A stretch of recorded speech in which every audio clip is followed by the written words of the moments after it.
I've been asking myself why this is so important.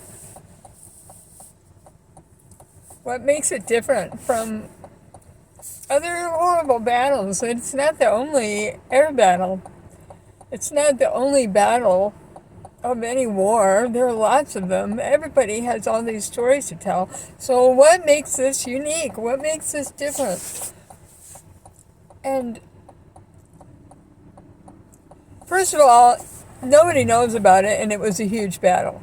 But this is one that we can know of. And why is that important to know about it? Because these guys, 336 men left a base in 35 airplanes, and only 4 planes made it back. A third of the men made it back. Of the rest of them, half of them that bailed out or that left their planes because they exploded, half of those guys died. The other half became POWs. They were lucky to become POWs. And then they tried to find each other, and they couldn't find each other because the whole damn thing was covered up, even back at the airbase. They were told not to talk about it, and they didn't because they didn't want to jinx the next mission, so they didn't talk about it, and they all went home with this stuff bundled up inside. And the Germans remembered it too. It was so important and such a violent mess. They lost, and they couldn't afford to lose men. I mean, we had more men coming in all the time. They didn't. They were at the bottom of the barrel for their pilots. So they lost pilots too. They lost 19 pilots. So what else makes it important? What happened afterwards?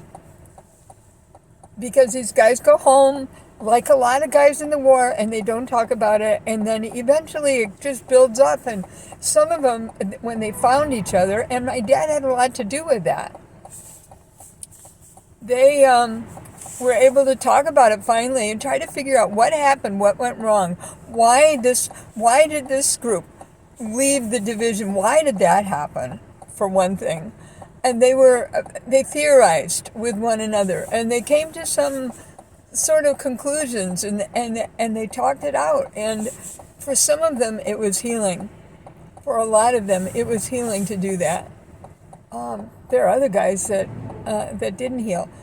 So that, but but it's strange that they were able to find each other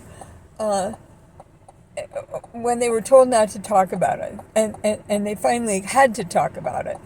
But then the fact that they met the men who fought against them that day in the air, they went to these different sites where the American planes crashed, and the German and the American crewmen and the German people, the people that found them on the ground, that turned them in or that took care of them, and the German pilots that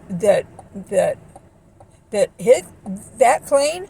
And they met each other at each of these different crash sites.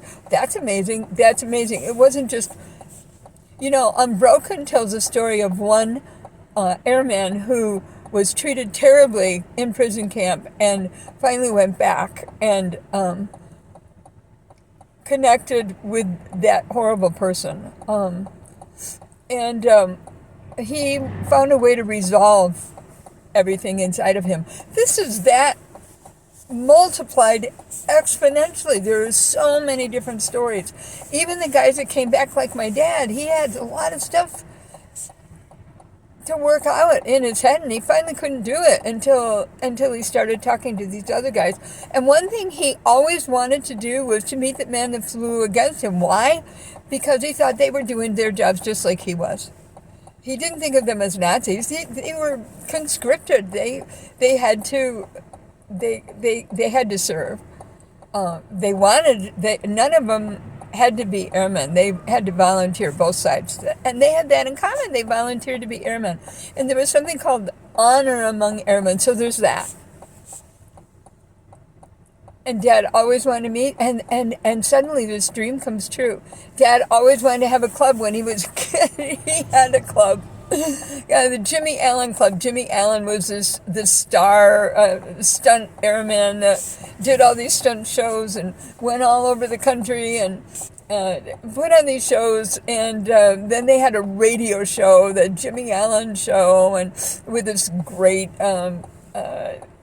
musical theme, and it was about how this 15-year-old Jimmy Allen kid was learning how to fly a plane. This is in the 1930s. I mean, air travel, the first person to ride as passenger in an airplane was in 1907. I mean, and this isn't even 30 years after that. This is like 1933 or whatever.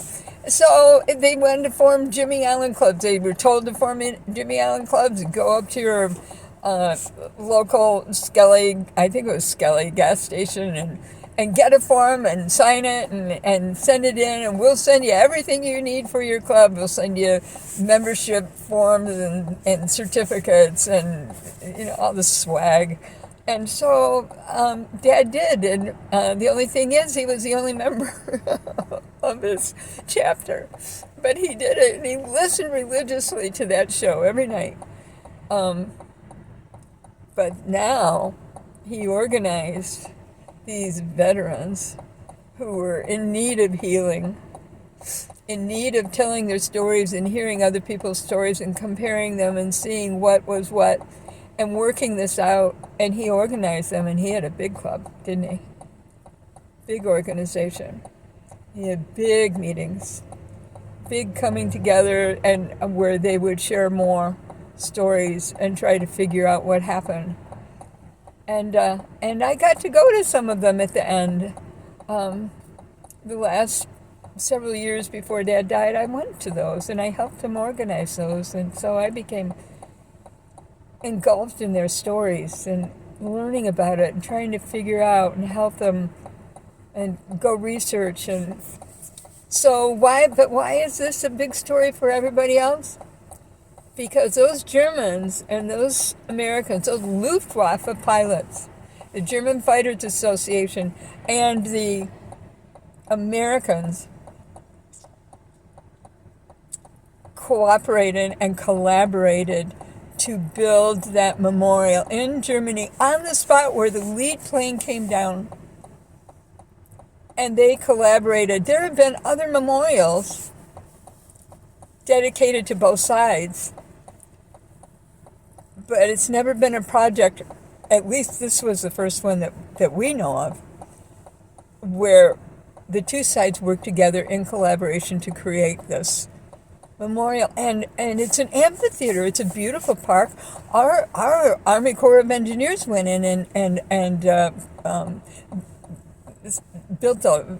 the land site ready for, and the Germans brought in these big, huge Norwegian stones, 12 feet high, I believe one of them is.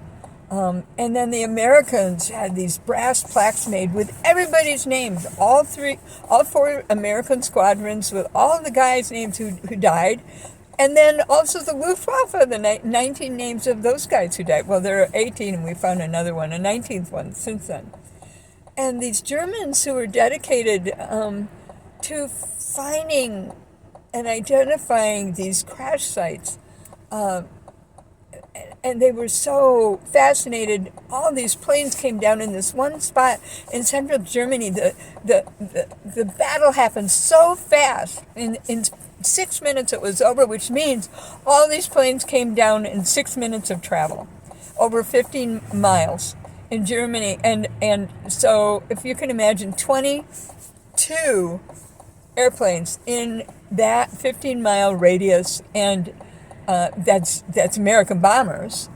And then there were 32 German planes that crashed.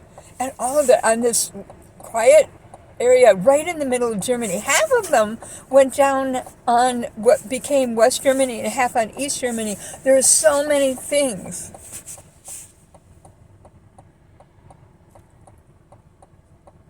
And it affected so many people and so many families, and it was covered up.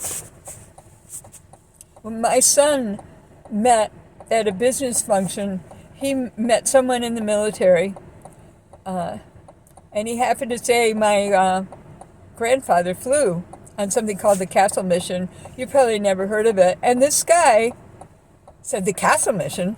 What do you know about the Castle Mission? And my son said, what do you know about the Castle Mission? Because nobody knew about the Castle Mission. And he said, I can tell you that, he said, we study it in strategic studies. What was that? And he said, so he's in Intel, this guy, Air Force Intel. And he said that the 445th Bomb Group, when it made a turn away from the rest of the division, did not make a mistake. And our general had told our guys in the meeting the night of the mission, the surviving planes that came back, the leaders had to go to this big meeting with all the different groups and the fighter groups. There were 4 fighter groups that came to the rescue. It was 6 minutes late, but thank God they did, or my father would have been killed, certainly, without them. And he told all of them at the end of the meeting, he said it was a mistake. A navigational error mistake was made. And this guy says it wasn't a mistake. So all these guys all this time thought they had made a mistake, and maybe they didn't. I mean, I started studying strategic studies. What was that? And why would they be meant to bomb this other place, and what was going on down there? I mean, so much to learn. What makes this battle unique? There are a lot of idiosyncrasies. I think the biggest thing is that everybody came together when they weren't supposed to. Our guys all found each other, and our enemies found us, and we found them, and suddenly we weren't enemies anymore. We were friends. The enemy had a face, and it was a friendly one. And out of that comes all of this, all of these questions and some answers. I think that's what makes it unique.